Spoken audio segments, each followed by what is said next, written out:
মুর্শিদুল ফাঁকা ওখানে মতিন টতিন সবাই বাধা দিচ্ছে, আবারও হয়েছে মাসেন, কিন্তু না, তার পায়ের শট দেখা গেল না, কোন বিপদে ঘটাতে পারলো না। ডিফেন্সে খেলা হচ্ছে না, রন্টের দলের ডিফেন্সে কোনো খেলা নেই। বল নিচে কি জন্যে, বল উপরে তুলতে হবে। এখানে আক্রমণ আর আক্রমণ, সবুজ দলের আক্রমণ।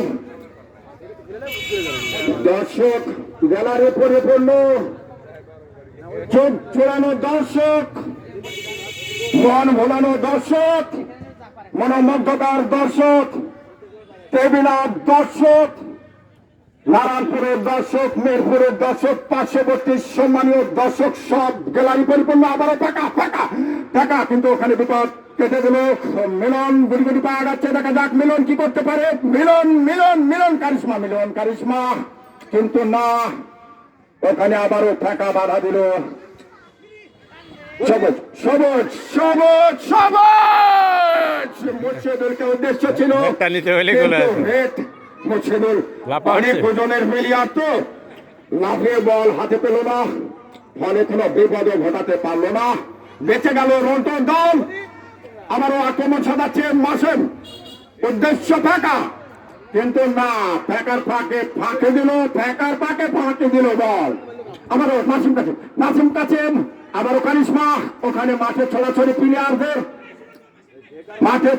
প্লেয়ারদের আক্রমণ সাজাচ্ছে আবার সৌরভ, আবারও আক্রমণে যাচ্ছে। মুর্শিদুলের জায়গায় খেলতে বলাই ফাঁকা, আবারও চাবি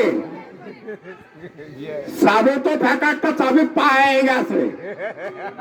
আবার ফাঁকা, হায় রে ফাঁকা, তুমি কি শট করলে? ফাঁকা